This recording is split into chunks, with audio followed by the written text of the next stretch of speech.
Culper Woodhull has a to-be pick giveaway, um, and I thought I'd make a Lotto Lock Tuesday video for this. This is the oh, and I also want to congratulate him on getting his black belt. That's a huge accomplishment. So I'll put a link to his channel down below. But this is a Brady SafeKey lock. It's a lockout lock, and I thought it was really interesting because it's got a different key. I know probably a lot of people picked this online already. It's not a difficult pick, but it does have a quirk that as you're going through it, the pins seem to drop and you have to pick it a few times. First you need something that you can stick in there but not be pushing on the pins with, that's wide enough to be able to get some rotation on it. Now this thing's not really wide enough, and when I put it down in there, actually what it does is it tensions on the pins themselves, like it's pushing on the pins. So that's going to add some tension to the pins when you try to push them down. Then you need a tool to push down on them. The reason I do this here is because this plastic warding is going to get in your way if you try to tension it in different ways. Maybe somebody has a better way, but this seems to work.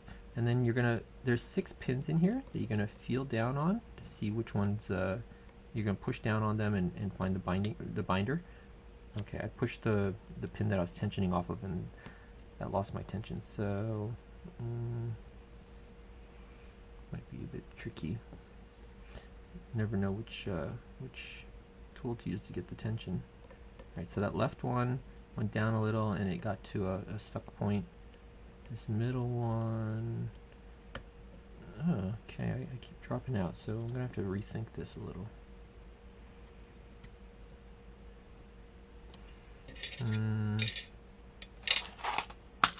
Let's see, what do I have in this little kit as far as different thicknesses? Those look the same thickness. Problem with this one is if I put it in here, it's too fat to fit between the pins. So I'm kind of limited on my selection.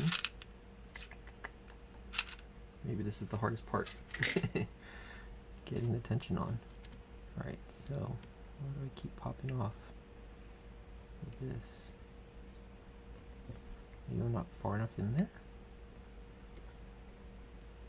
Alright, let's try it one more time. I'll start with the bottom left one. I don't know the binding order or anything like that. Alright, so that seemed to go. So instead of that center one, let's try a different one. That top right one went. Top left one is springy. So I got the bottom left and the top right, so let me try the middle pins maybe.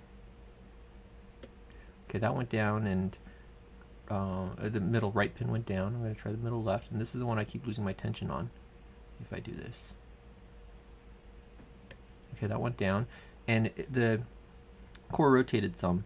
So the only ones I haven't touched or that were springy before, top left and bottom right. So let me try top left.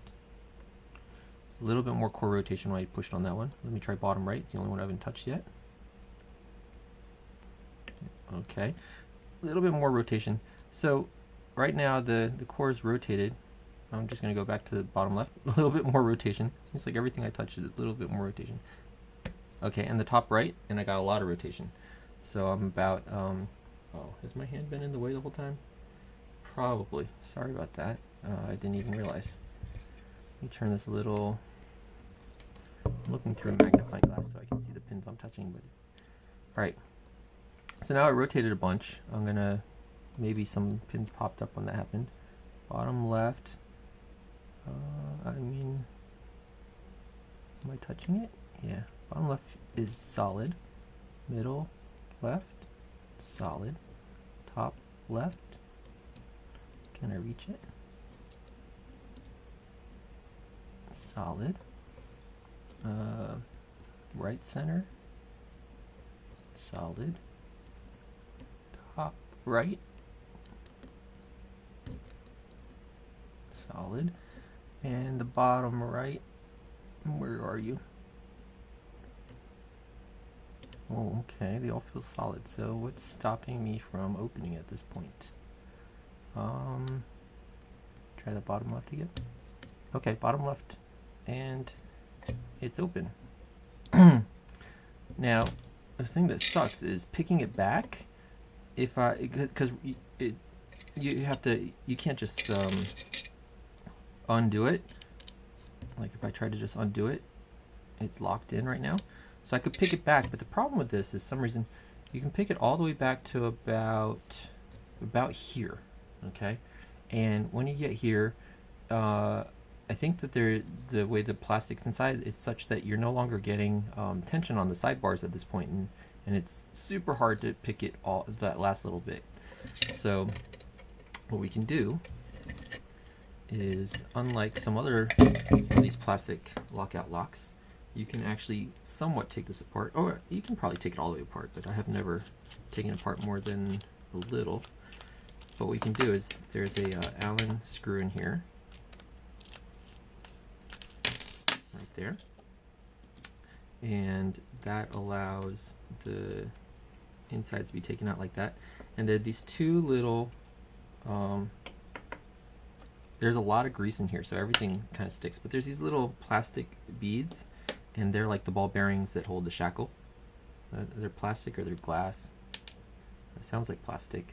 But when you're putting back together, they basically just need to be in those, you see those blue balls in there?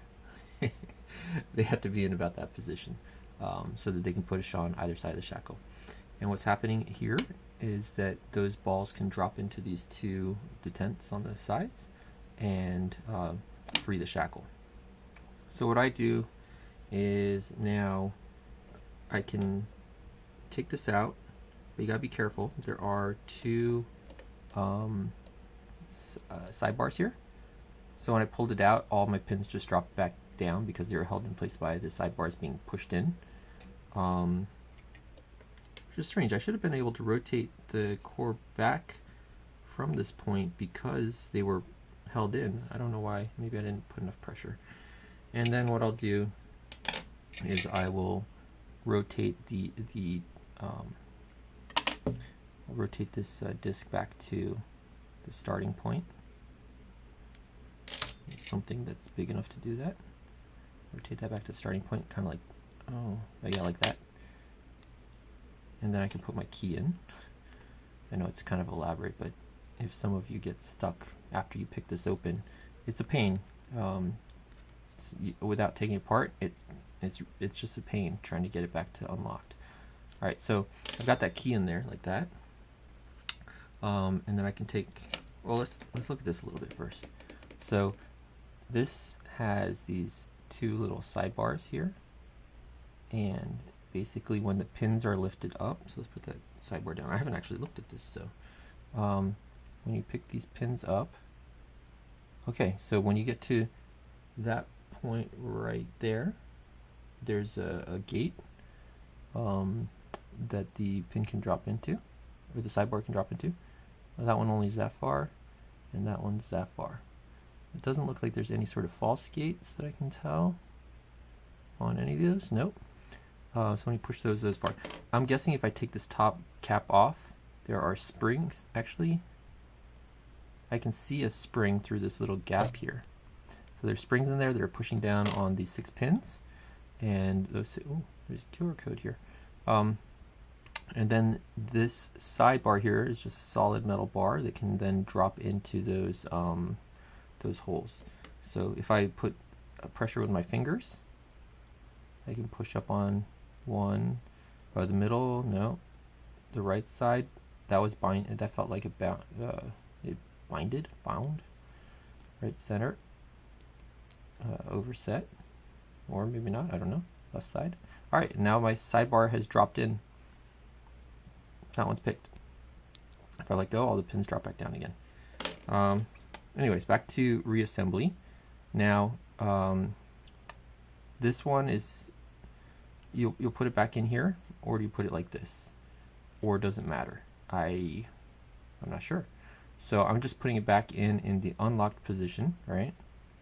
Actually, let's see, it shouldn't matter, right? I don't think it should matter which way it is. Although, yeah, I don't think it should matter. It is not symmetrical. So there's this little nub on the side here that will prevent rotation. Okay, so I can't put it in this way because that little nub there stops it from going in. So it does have to go on this side like this. And then when I put it down, I can feel the sidebars drop down on the key. And I actually have to push the key out a little bit in order to get to rotate.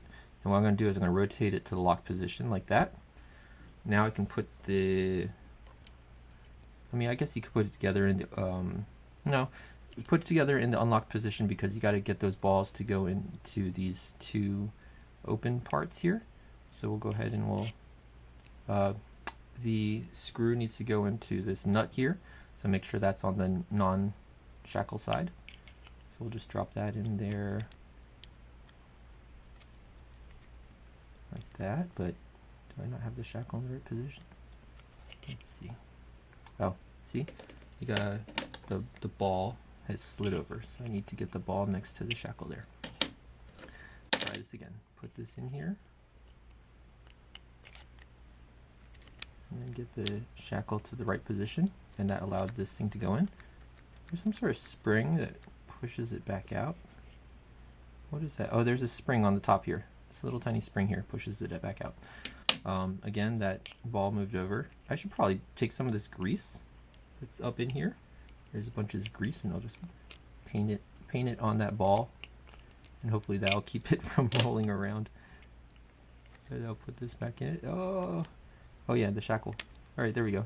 The shackle, there's these two parts where it locks it, but then there's a piece a little bit further in where it's indented all the way around the shackle, so that's where you want the ball to go into.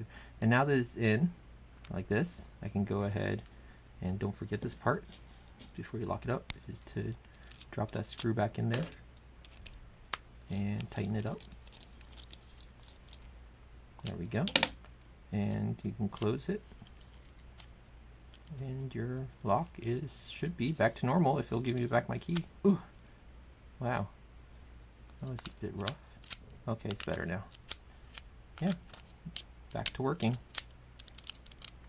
So that's the Brady SafeKey, and again, congratulations to Culper Woodhull for your on your black belt.